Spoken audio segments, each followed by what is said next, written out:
Halo, apa kabar? Senang sekali bisa kembali menjumpai Anda semua. Saya Hersbun Arif bersama dengan Bung Rocky Gerung. Bung Rocky, kita perlu melanjutkan soal ini membaca fenomena Trump ya pasca dibatalkannya salah satu instrumen penting politik luar negerinya, yakni perang tarif oleh Mahkamah Agung Amerika Serikat.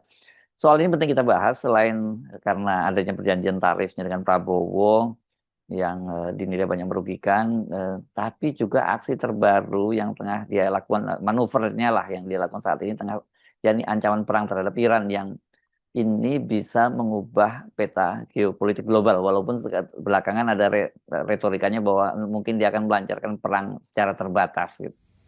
Ya, memang kita perlu melihat konteks pelemahan Donald Trump ini dengan kepentingan nasional kita. Kita misalnya membayangkan ketika proposal tarifnya Trump ditolak oleh sistem hukum Amerika. Saya selalu pakai sistem hukum karena saya nggak hafal itu nama lembaganya secara resmi. Tapi sistem hukum Amerika sudah menolak proposal Trump 19%. Itu artinya kemungkinan ya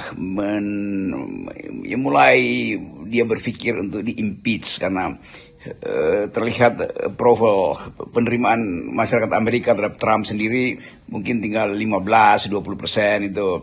Jadi kelihatannya Donald Trump harus berpikir dia mau fokus pada upaya menyelamatkan diri dari impeachment atau dia ambil risiko untuk menggempur Iran dengan konsekuensi bahwa dia tidak punya hitungan yang lebih strategis di dalam negeri dan dia bisa kalah juga di dalam perang dengan Iran karena kapasitas Iran tentu sudah melampaui apa yang pernah dibayangkan oleh Trump hari-hari ini.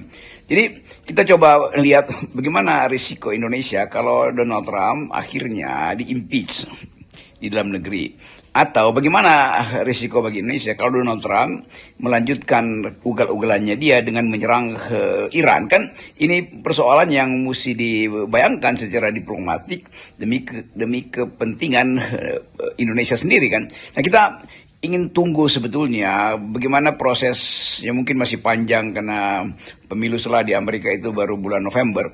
Tapi ke arah itu bisa terjadi sebelum November, ya ada gerakan dari masyarakat sipil Amerika yang menghendaki supaya Trump itu berhenti ugal-ugalannya itu karena membahayakan negerinya sendiri kan.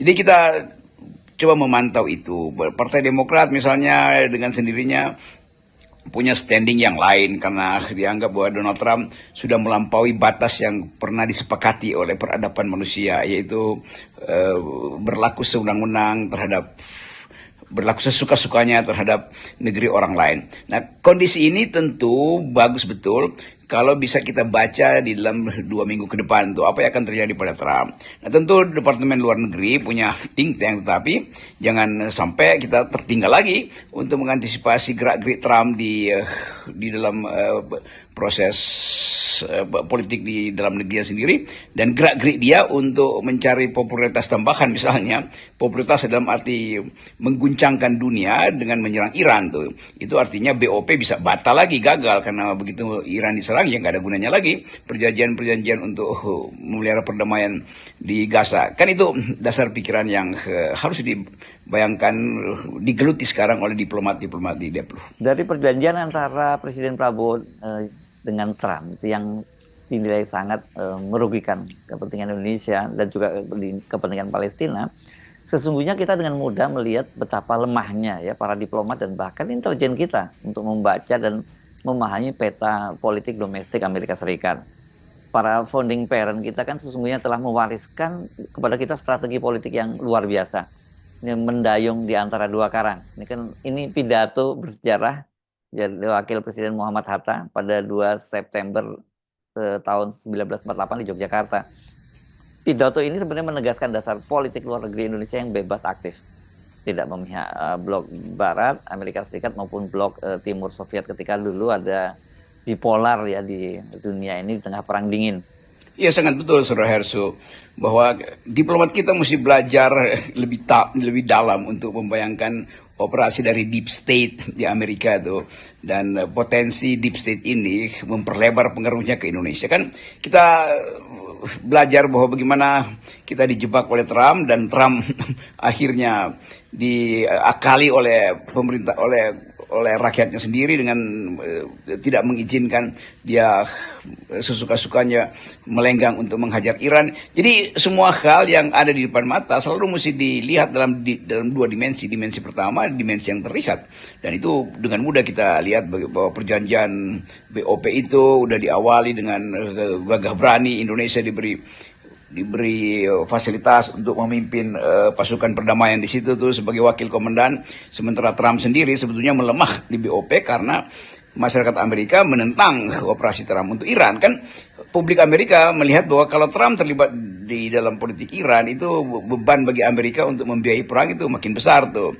Dan yang kedua, Donald Trump sebetulnya juga menghitung hal yang sama. Kalau dia ambil risiko untuk bermain keras di Iran, itu artinya dia nggak mampu untuk mengkonsolidasi taktik dia untuk menyelamatkan diri dari impeachment. Tetapi itu sebetulnya dua hal yang bisa kita baca. Kalau kita bikin simulasi misalnya, tentu dengan modeling game teori bisa kita temukan tuh apa solusi terbaik bagi Indonesia untuk menghadapi gejala permainan politik tingkat tinggi yang melibatkan dua negara yang juga sama-sama punya ambisi. Bahwa Amerika ingin selalu punya ambisi untuk menuntun politik di Timur Tengah dengan membela Israel. Iran habis-habisan sudah memutuskan bahwa dia akan berjuang, berjihad habis-habisan untuk menentang ambisi Donald Trump ini. Jadi fakta realis itu ya yang memungkinkan kita Indonesia mengambil langkah yang mungkin lebih etis.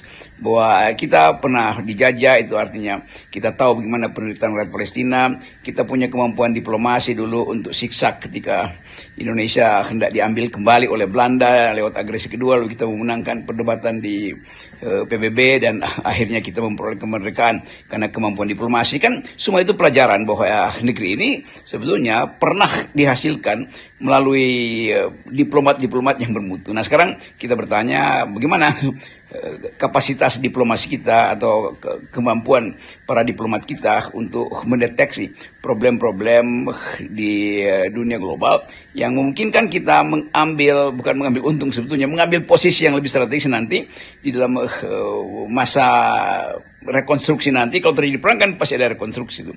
Nah, kita ada di mana di dalam kondisi ketika yang disebut perang dunia ketiga itu akhirnya berlangsung. Indonesia itu memilih menjadi subjek yang berdaulat, bukan pion dalam percaturan global, bahkan justru berperan sangat besar misalnya dalam soal non-blok maupun kalau di dalam dunia Islam juga dulu di OKI dan sebagainya ya. Ini sebenarnya sebuah prinsip dan diplomasi yang masih sangat relevan dan bahkan aktual dengan kondisi dunia yang saat ini yang memang tanda-tanya sudah mulai mengarah ke multipolar. Jadi bagaimana sesungguhnya sekarang ini kita memahami strategi diplomasi dan politik luar negeri kita ini, Bung Rocky? Iya, pada akhirnya kita kehilangan orientasi sebetulnya karena Presiden Prabowo beberapa bulan yang lalu dengan sangat intensif menyelenggarakan opini publik dunia bahwa Indonesia masuk dalam BRICS. Itu artinya kita punya ideological standing yang berbeda dengan negara-negara NATO, dengan Amerika Serikat. Tapi kemudian kita ikut dalam BOP, itu artinya kita meninggalkan lagi ide untuk memimpin Global South ini kan. Jadi negara-negara Asia Tenggara, negara-negara Afrika yang dulu pernah dihubungkan oleh Bung Karno, itu sebetulnya basis untuk memulai kembali kemampuan diplomasi kita melalui Global South ini kan, melalui BRICS. Tetapi Presiden Prabowo rupanya memang ya hanya mungkin menyelamatkan Indonesia itu dengan kerjasama dengan Trump. Sementara Trump sekarang punya masalah. Jadi kita boleh terangkan bahwa ketika Trump kuat, Indonesia merasa akan berguna kalau ngikut Trump. Sekarang kalau Trump melemah, maka kita juga ikut melemah kan. Nah dalam keadaan itu kita mau ngapain tuh? Dan kesempatan-kesempatan terbuka. Indonesia tetap negara Muslim terbesar. Indonesia punya pengalaman historis dengan perjanjian-perjanjian internasional dalam upaya untuk perang kemerdekaan.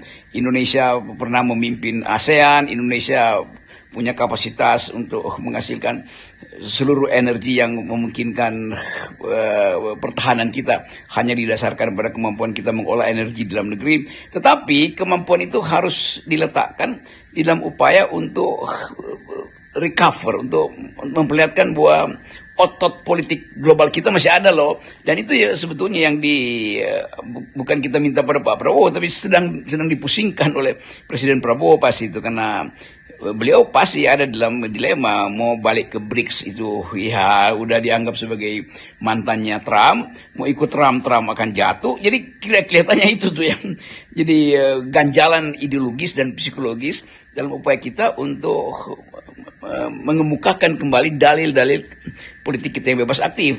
Nah, ini kesulitan yang mesti cepat-cepat di atas itu, supaya Indonesia cepat pulih, atau walaupun akan terseok-seok nanti. Tapi kalau kapasitas diplomasi kita kuatkan dengan misalnya balik pada prinsip-prinsip perdamaian dan lakukan apa yang pernah dikerjakan oleh Bung Karno, oleh Sultan Syahrir, oleh Bung Hatta, oleh Haji Agus Salim, dengan cara memimpin dunia baru itu, to build the world anew, kata Bung Karno. Apa building the world anew? Yaitu bikin kesepakatan di antara negara-negara Asia Afrika sebetulnya. Nah, konsep ini mungkin terlalu jauh sebagai sebut aja pintu untuk memperoleh keuntungan ekonomi, tapi secara ideologis dia penting tuh, karena Asia Afrika ada lambang perlawanan terhadap imperialisme, terhadap kolonialisme, junto kapitalisme. Dan Presiden Prabowo kan mendalilkan sosialisme dalam semua kesempatan. Jadi saya anggap bahwa ada kesempatan Indonesia untuk bangkit kembali dan masuk dalam diplomasi yang betul-betul menjadi jembatan baru bagi upaya perubahan relasi-relasi global tuh. Jadi realignment the global politics itu membutuhkan kecerdikan untuk memantau bahwa negeri atau dunia sebetulnya sedang bergerak ke arah sosialisme, dan itu sebetulnya mesti ditunjukkan juga dengan kapasitas diplomasi para diplomat kita di luar negeri. Salam akal sehat. Yes, salam akal sehat.